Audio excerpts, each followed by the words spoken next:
KTN channel కి స్వాగతం.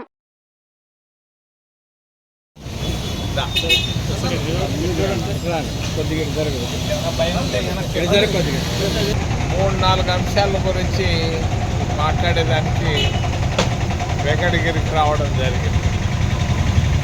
ముఖ్యంగా పార్లమెంట్ ఎన్నికల్లో కేంద్రంలో కాంగ్రెస్ పార్టీ అధికారంలోకి రాబోతూ ఉంది. కారణం అధిక ధరలు, నిరుద్యోగం, పన్నులు, గ్యాసు, పెట్రోలు, డీజిలు ఈ ధరలన్నీ పెరిగిపోవడం వల్ల ప్రజల్లో గొప్ప అసంతృప్తి మొదలైంది. ఈ అసంతృప్తికి తోడుగా మోడీ వ్యతిరేక పవనాలు బాగా కనిపించాయి. పువ్వు గుర్తంటేనే కోప్పడే పరిస్థితి వచ్చింది. నేను ఇది బాగా స్పష్టంగా గమనించాను. నరేంద్ర మోడీ పతనం ప్రారంభమైంది. ఆయన జంబాలకు చెప్పుకుంటున్నాడు 400 సీట్లని. ఆయనకి రాబోయేది నా అంచనా 150 సీట్లు. మరి కాంగ్రెస్ పార్టీకి 150 సీట్లు పైనే వస్తున్నాయి. దక్షిణ రాష్ట్రాల్లోనే 100 సీట్లు వస్తున్నాయి. మరి ఉత్తర భారతదేశంలో కూడా సీట్లు రాబోతున్నాయి. ఖచ్చితంగా కాంగ్రెస్ సంకీర్ణ ప్రభుత్వాన్ని ఏర్పాటు చేయబోతుందని తెలియజేస్తున్నాను. తప్పనిసరిగా కేంద్రంలో కాంగ్రెస్ పార్టీ అధికారంలోకి రాగానే మొట్టమొదటి కార్యక్రమం మనవరం బెల్ ఫ్యాక్టరీ పనులు ఆగిపోయినాయి. మన్మోహన్ సింగ్ 14 సంవత్సరాల క్రితం పునాది రాయి వేశాడు. ఈరోజు అది అనాది రాయిగా తయారు చేసి పెట్టింది భారతీయ జనతా పార్టీ. దాన్ని మళ్ళా తిరిగి పూర్వ వైభవాన్ని తీసుకొని వచ్చి వెంకటగిరి పట్టణాన్ని ముందుకు తీసుకెళ్ళాలనేది ఆలోచన.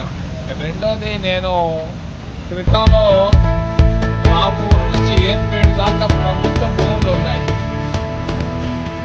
రాపూర్ నుంచి ఏర్పేట దాకా ప్రభుత్వ భూములు ఉన్నాయి.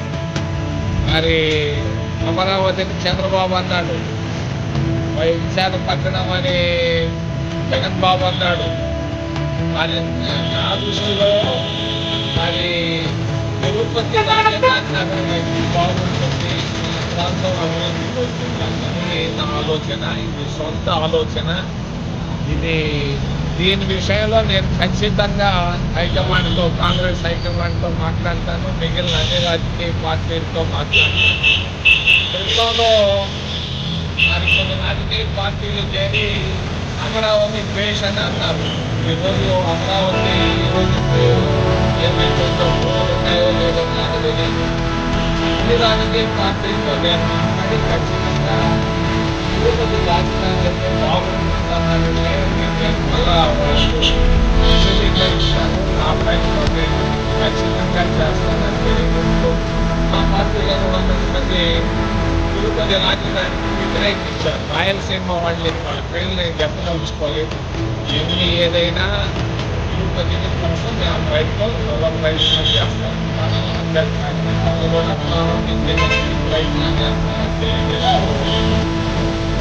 తర్వాత రాష్ట్ర ప్రభుత్వంలో జగన్ వ్యతిరేక పవనాలు బాగా స్పష్టంగా కనిపించాయి. ఎందుకు కనిపించాయి అని అంటే ఒకటే ఒక కారణం. మరి పోస్టల్ బ్యాలెట్లో ఈ ప్రాంతంలో ఉన్నటువంటి వాళ్ళు దాదాపు 99% జగన్కు వ్యతిరేకంగా ఓట్లు వేశారు. పార్లమెంటుకు కూడా మోడీకి వ్యతిరేకంగా కాంగ్రెస్ పార్టీకి వేశారు. ఇది సంకేతం, ప్రజానాడి.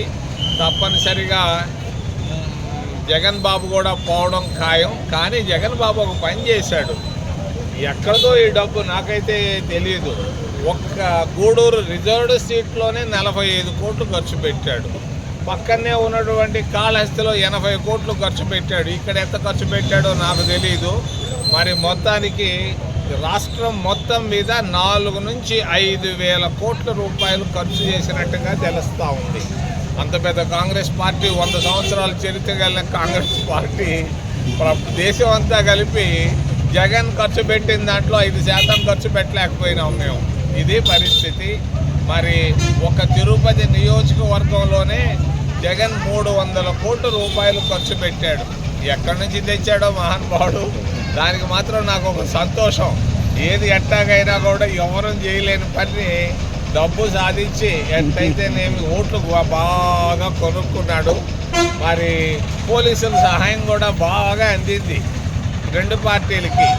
పోలీస్ ఇప్పుడు ఓట్లు కొంటా ఉంటే పోలీసులు పోయి పట్టుకోవాలి, జర్నలిస్టులు పోయి ఫోటోలు తీయాలి, మరి ఆ పార్టీ వాళ్ళు పోయి రచ్చ చేయాలి, ఈ పార్టీ వాళ్ళు పోయి రచ్చ చేయాలి. రచ్చ ఎక్కడా లేదు, ఎవరి పైన వాళ్ళు చేసుకుంటూ పోయారు. ఒకరు పొద్దున పంచితే ఇంకొకరు సాయంకాలం పంచుకుంటే హాయిగా పనిచేశారు. మరి ఎక్కడ సమస్య లేకుండా పోలీస్ స్టేషన్లో పోలీసులు కూడా బయటే అడుగు పెట్టలా. ఏమి వాళ్ళకి వచ్చేసింది, వాళ్ళకి రావాల్సింది. ఈ పార్టీ వాళ్ళు ఒక 5 లక్షలు ఇస్తే, ఆ పార్టీ వాళ్ళు ఒక 5 లక్షలు ఇస్తే చాలరా బాబు ఈ 10-15 రోజులు కానీ వాళ్ళు తృప్తి పడిపోయారు. ఎలక్షన్ కమిషన్ పూర్తిగా విఫలమైంది. మోడల్ కోడ్ ఆఫ్ కాండక్ట్ అని పేరుకే కానీ మోడలు లేదు, కోడు లేదు, కాండక్ట్ లేదు. ఇది భారతీయ జనతా పార్టీకి ఒక డిపార్ట్మెంట్గా తయారైంది. మరి ఎలక్షన్ కమిషన్ అధికారులు వాళ్ళు ఏం చేస్తున్నారో వాళ్ళకే తెలియటం లేదు. ఈవీఎంల గతి ఎవరికీ తెలియటం లేదు. ఎవరు దొంగోట్లు వేసుకుంటున్నారు, ఎవరు ఈవీఎంలు మారుస్తున్నారు, ఏం జరుగుతుంది, అయోమయంలో ఉంది ఈరోజు ప్రజాస్వామ్యం. ఓట్లు కొనుక్కునేదానికి ఎందుకయ్యా పోలింగ్ డేటు, ఎలక్షన్ కమిషనా, ఎందుకయ్యా ఈ వ్యవస్థలన్నీ?